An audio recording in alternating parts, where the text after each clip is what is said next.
Good morning students. प्रज्ञा विद्यालय की तरफ से ऑनलाइन क्लासेज में आपका स्वागत है।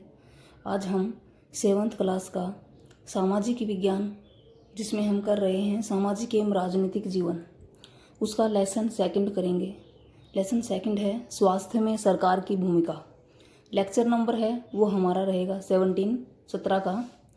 स्टूडेंट्स, पिछले लेक्चर्स में भी हमने स्वास्थ्य में सरकार की जो भूमिका है इसी लेसन का अध्ययन किया है।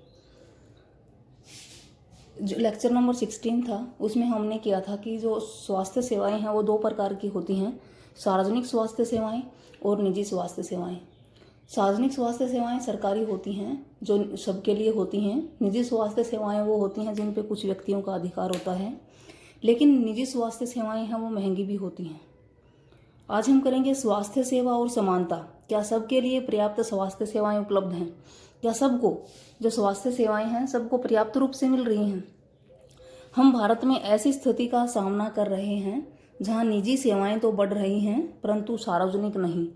कि हम ऐसी स्थिति का सामना कर रहे हैं कि जो सार्वजनिक जो सरकारी होती हैं वो सुविधाएं तो बढ़ नहीं रही, लेकिन जो निजी जो प्राइवेट सुविधाएं हैं वो बढ़ रही हैं।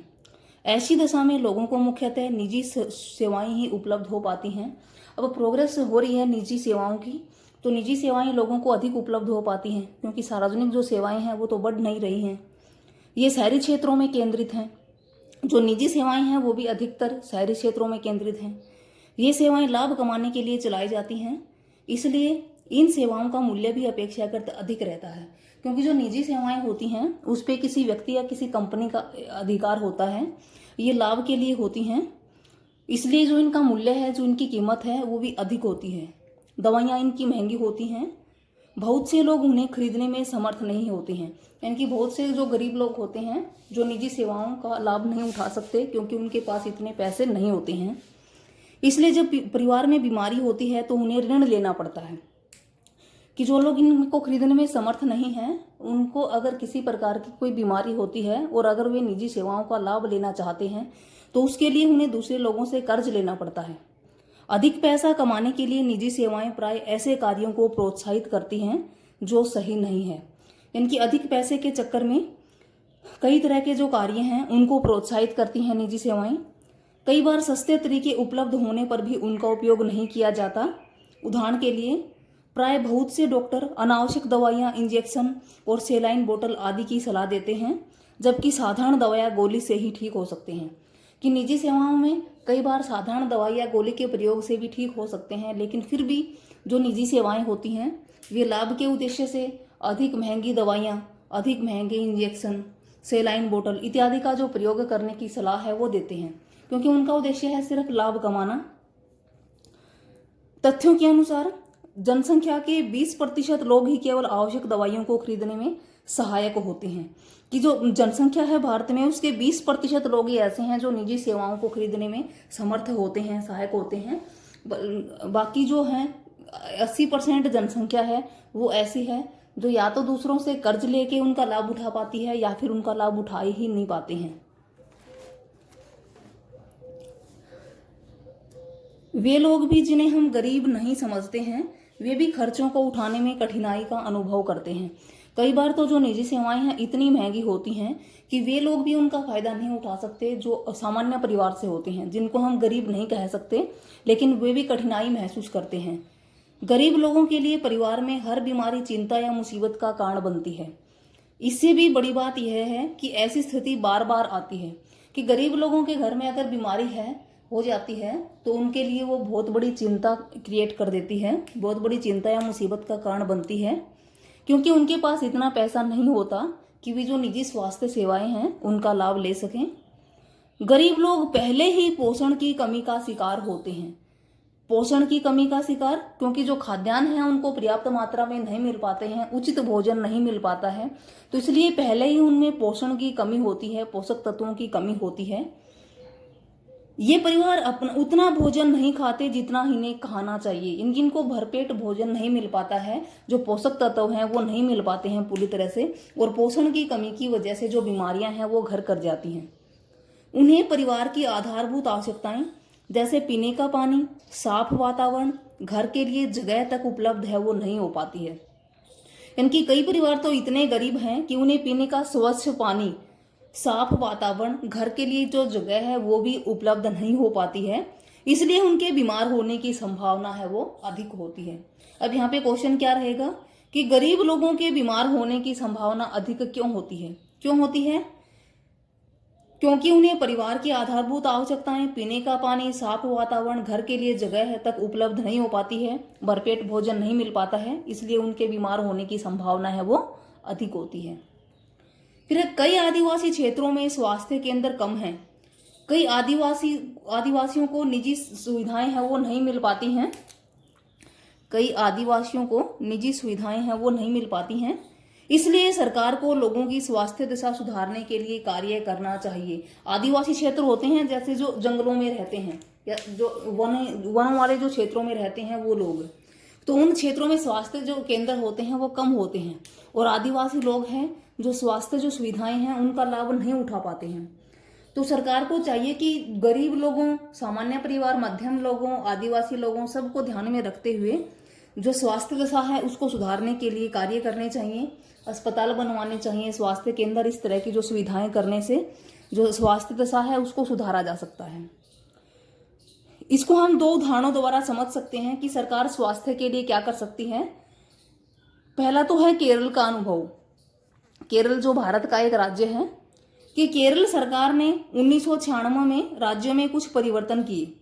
राज्य के पूरे बजट का 40% पंचायतों को दिया गया। इससे पंचायतें अपनी आवश्यकताएं आसानी से पूरी कर सकती थी। इससे गांव के लिए पीने का पानी, औरतों के विकास और शिक्षा आदि के लिए उचित व्यवस्था सुनिश्चित करना संभव हो सका, और राज्य से हर तरह की समस्याओं को दूर किया गया। कि केंद्र सरकार ने जो 40% जो हिस्सा था वो किसको दिया? पंचायतों को दिया। और पंचायतों को किस लिए दिया गया? ताकि गांव की जो सुविधाएं हैं, पीने का पानी उपलब्ध करवाया जाए गांव में, औरतों के विकास और शिक्षा पर ध्यान दिया जाए, स्वास्थ्य केंद्रों की कमी है तो उनका निर्माण किया जाए, इस तरह की सुविधाओं को किया गया राज्य से हर तरह की, ताकि राज्य से हर तरह की जो समस्याएं हैं उनको दूर किया जा सके, किसी तरह की जो स्वास्थ्य समस्या है वो ना रहे। अब इसी तरह से एक और उदाहरण है कोस्टा रिका। जो कोस्टा रिका है वो दक्षिण अमेरिका का एक देश है। कोस्टा रिका को दक्षिण अमेरिका का सबसे स्वच्छ देश माना जाता है। कई वर्षों पहले कोस्टा रिका ने एक बहुत ही महत्वपूर्ण निर्णय लिया था कि वे देश में सेना नहीं रखेंगे। यानी कि कोस्टा रिका है वो दक्षिण अमेरिका के सबसे स्वच्छ देशों में से है, और कोस्टा रिका ने एक निर्णय लिया था कि वे देश में सेना नहीं रखेंगे। क्योंकि कोस्टा रिका की जो सरकार मानती थी कि सेना पर किए जाने वाले व्यय को लोगों के स्वास्थ्य पर खर्च किया जा सकता है।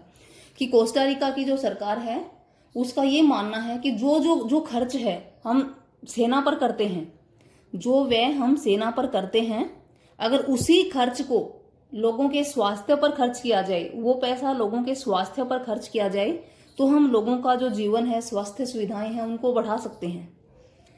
कोस्टा रिका की सरकार सभी निवासियों को पानी, सफाई, पोषण और आवास आदि सभी प्रकार की मूलभूत सुविधाएं देती थी। कि उन्होंने क्या निर्णय लिया था कोस्टा रिका की सरकार ने? कि वो देश में सेना नहीं रखेंगे। क्यों नहीं रखेंगे?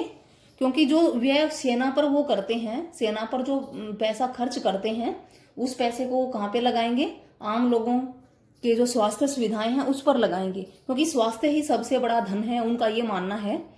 और वो सभी निवासियों को, जो कोस्टा रिका की सरकार है, वो सभी निवासियों को पानी, सफाई, पोषण, आवास, इस तरह की जो सुविधाएं हैं, मूलभूत सुविधाएं हैं, वो उपलब्ध करवाती है। Thank you students. ये हमने क्या किया आज कि जो निजी सेवाएं हैं वो सबके लिए पर्याप्त नहीं होती हैं। जैसे पिछले लेक्चर में हमने किया था सार्वजनिक और निजी सेवाएं क्या होती हैं। अब हैं क्या ये सबके लिए पर्याप्त होती हैं? नहीं, क्योंकि निजी सेवाएं सबके लिए पर्याप्त नहीं होती हैं। सब निजी सेवाओं का लाभ है नहीं उठा सकते हैं। गरीब व्यक्ति हैं जो इनका खर्च है वो वहन नहीं कर सकते हैं, और कई बार तो इतने अधिक महंगाई होने की वजह से, ज़्यादा महंगी होने की वजह से जो सामान्य परिवार हैं वो भी इनका खर्चा वहन करने में कठिनाई का अनुभव करते हैं। इसी के साथ ही जो हमारा ये लेसन है वो कंप्लीट भी हो गया है। और आज के लिए जो आपका होमवर्क है वो क्या रहेगा, जो आपको फेयर नोटबुक में राइट एंड लर्न करना है। जैसे क्वेश्चन फर्स्ट है, सबके लिए स्वास्थ्य की सुविधा उपलब्ध कराने के लिए सरकार कौन कौन से कदम उठा सकती है, चर्चा कीजिए। यह आपका एनसीईआरटी का क्वेश्चन है, अभ्यास का क्वेश्चन है ये आपका, कि सबके लिए स्वास्थ्य की सुविधा उपलब्ध करवाने के लिए सरकार कौन कौन से कदम उठा सकती है। कौन कौन से? पीने के पानी का प्रबंध कर सकती है, स्वास्थ्य केंद्रों की स्थापना करवा सकती है, पोषण स्तर की गुणवत्ता में सुधार कर सकती है, बच्चों के लिए शिक्षा की व्यवस्था कर सकती है, और स्वास्थ्य सेवा क्षेत्र के बजट में सरकार द्वारा वृद्धि है वो की जा सकती है। अगला क्वेश्चन है, गरीबों के अधिक बीमार होने की संभावनाएं क्यों होती हैं? जैसे हमने पीछे अंडरलाइन भी कर रखा है। गरीबों के अधिक बीमार होने की संभावनाएं क्यों होती हैं? क्योंकि उनको भरपेट भोजन नहीं मिलता है, उनकी जो मूलभूत आवश्यकताएं हैं जैसे पीने का पानी, रहने के लिए मकान, ये भी उनको उपलब्ध है वो नहीं हो पाती हैं, साफ वातावरण उनको नहीं मिलता है, जिसकी वजह से गरीबों के बीमार होने की संभावनाएं हैं वो अधिक होती हैं। दक्षिण अमेरिका का सबसे स्वच्छ देश कौन सा है? कोस्टारिका। कोस्टारिका दक्षिण अमेरिका का सबसे स्वच्छ देश माना गया है। Thank you students.